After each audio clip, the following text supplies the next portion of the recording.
Hello everyone, welcome back to my YouTube channel. आज की video में हम करेंगे क्लास 10th मैथ्स में एक्सरसाइज 5.2 का question number second.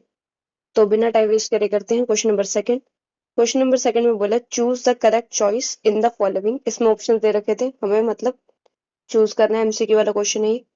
And justify, justify का मतलब है सिर्फ आंसर नहीं चूज करना, हमें समझाना भी है कि क्या आंसर जो आया है वो क्यों आया है। तो फर्स्ट पार्ट पढ़ते हैं। 30th term of an AP is, यानी कि ये हमारे को दे रखा है एपी और इसका 30th टर्म पूछा है क्या होगा। 30वें नंबर पे क्या आएगा ये पूछ रहे हैं। तो इसका सोल्यूशन निकालते हैं।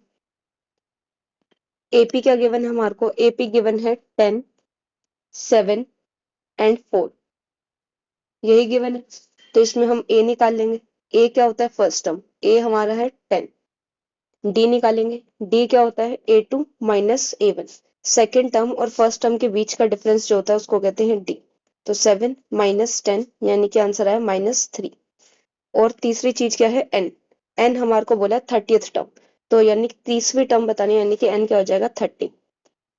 अब मुझे 30th टर्म निकालनी है, तो फॉर्मूला लगाएंगे सिंपल अपना। A n is equal to a plus n minus 1 multiplication में टी। ए क्या गिवन है? ए गिवन है 10 प्लस n-1, n है 30 -1 मल्टीप्लीकेशन में d यानी कि -3। 10 प्लस 29 आ जाएगा इधर, मल्टीप्लाई में -3। 10 प्लस माइनस माइनस होता है तो माइनस का साइन, 29 को 3 से मल्टीप्लाई करा तो आएगा 87।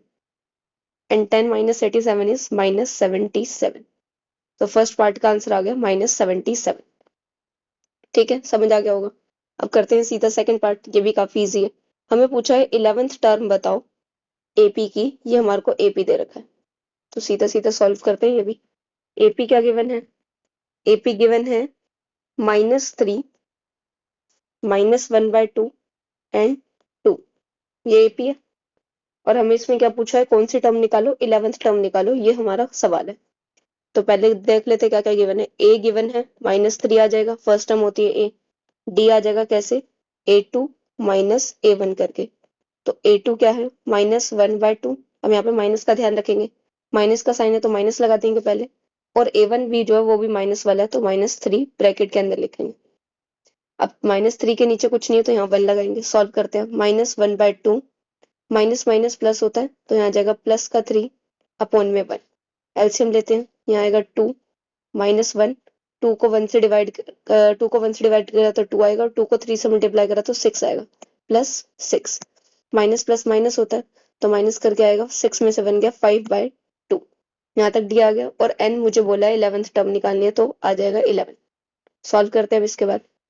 फॉर्मूला लगाएंगे। A n is equal to a plus n-1 D.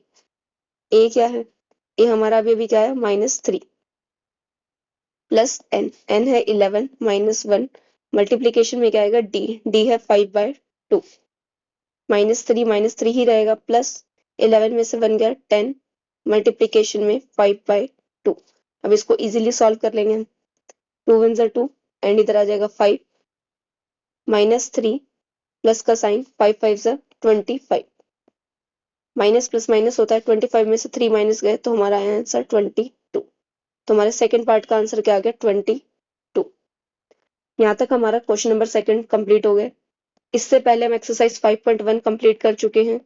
5.2 के क्वेश्चन नंबर 1 कर लिया और अब 2 भी कर लिया है। इसके अलावा ये सब हमने प्लेलिस्ट में डाल रखा है मैंने अपने चैनल पे, तो आप चैनल पे जाओगे तो सीधा प्लेलिस्ट में मिल जाएगा।